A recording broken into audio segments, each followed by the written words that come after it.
It's Monday, June 9th, AD 2025. This is the Worldview in 5 minutes, written by yours truly and heard on 140 radio stations and at theworldview.com. I'm Adam McManus. The military junta ruling Myanmar announced last week that it would extend a temporary ceasefire, originally established in early April, to June 30th, reports International Christian Concern. A massive earthquake struck the country in late March, killing 3,700 people and necessitating extensive relief work in hard-hit civilian areas. Opposition militias agreed to the extended ceasefire, creating hope for improved humanitarian conditions in June, despite regular junta violations of the ceasefire up to now. In the first 3 weeks of the ceasefire alone, the United Nations tracked at least 172 junta attacks, including airstrikes and artillery assaults. The open-source research group Bellingcat documented that at least 22 villages were bombed by the junta in violation of the ceasefire agreement.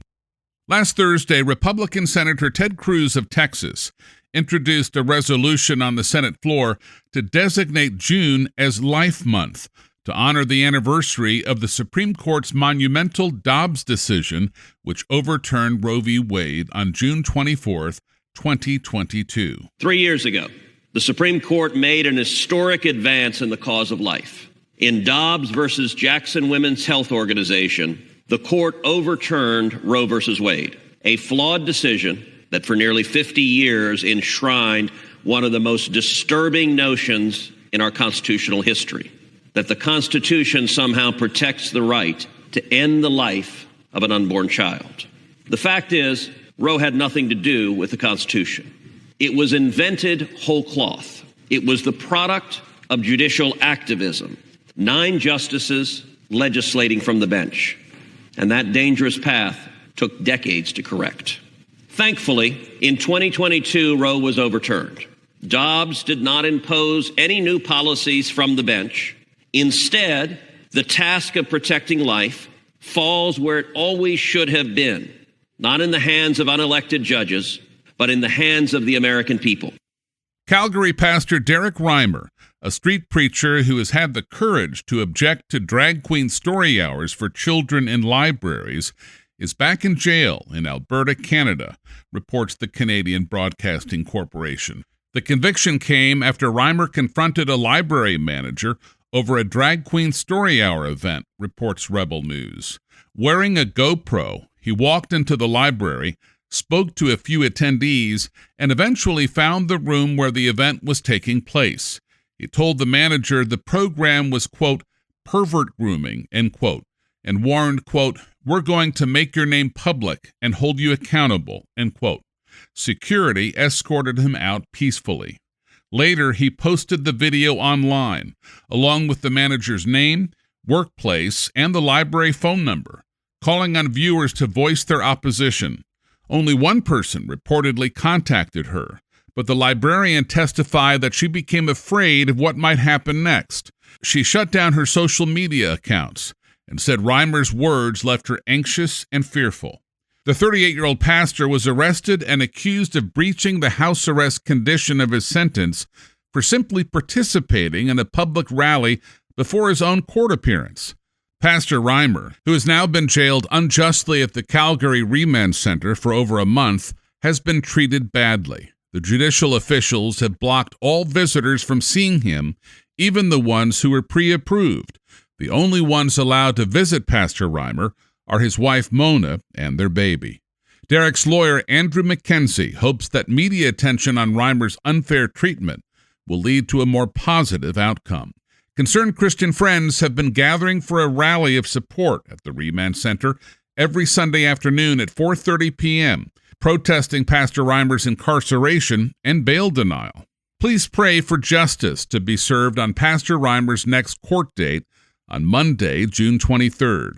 On June 5th, Pastor Reimer posted Psalm 138, verse 7 on his Facebook page. It says, "Though I am surrounded by troubles, God, you will protect me from the anger of my enemies. You reach out your hand, and the power of your right hand saves me."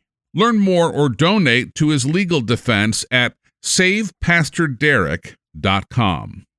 The American Miracle movie debuts tonight in 1,000 theaters across America for 3 days only.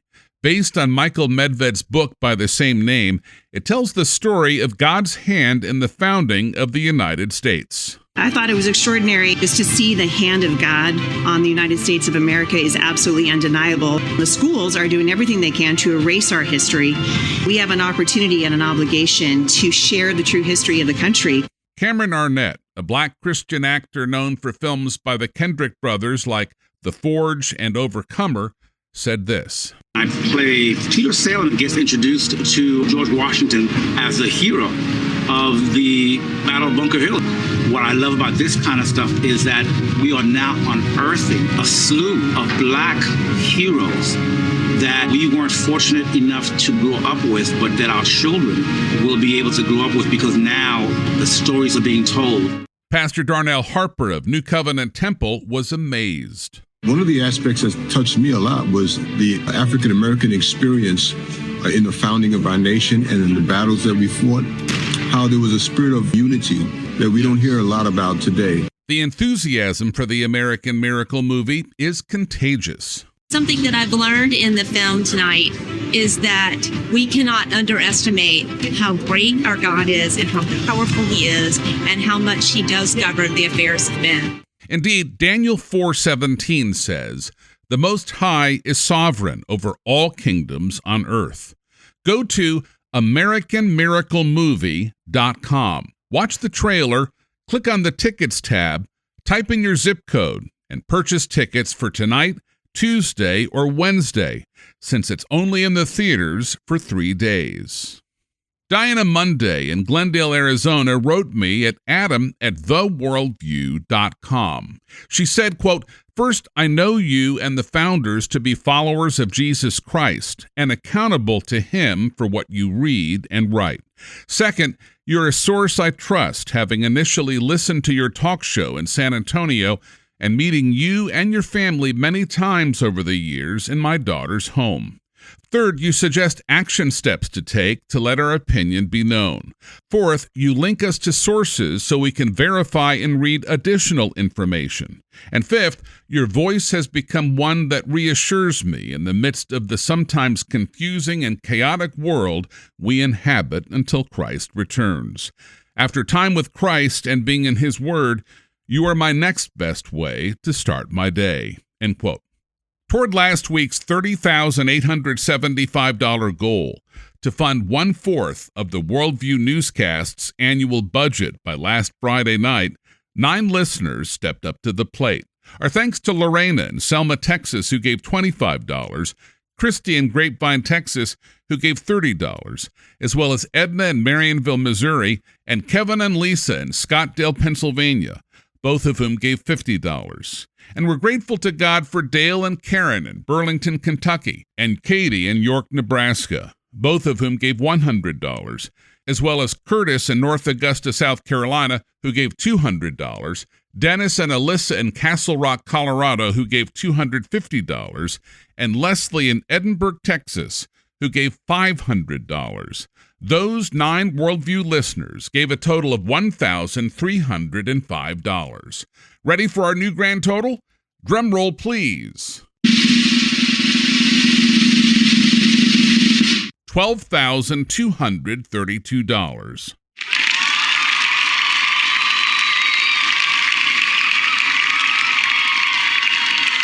To be honest, we missed last Friday night's goal by $18,643. If your family is like mine, you're really busy. Please take a moment right now to make a donation. We're seriously behind where we need to be in order to raise the $123,500 necessary to stay on the air. But we trust that God will touch the hearts of his people to support his work. Just go to theworldview.com and click on Give on the top right.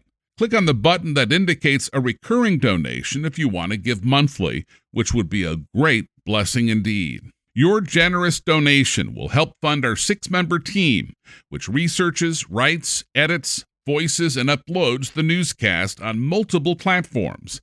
There's a surprising amount of work that goes on behind the scenes. God has even opened the doors for our newscast to be broadcast on 140 Christian radio stations across America. What does the Lord want you to do? And that's the Worldview on this Monday, June 9th, in the year of our Lord 2025. Subscribe for free by Spotify, Amazon Music, or by iTunes or email to our unique Christian newscast at theworldview.com. I'm Adam McManus. Seize the day for Jesus Christ.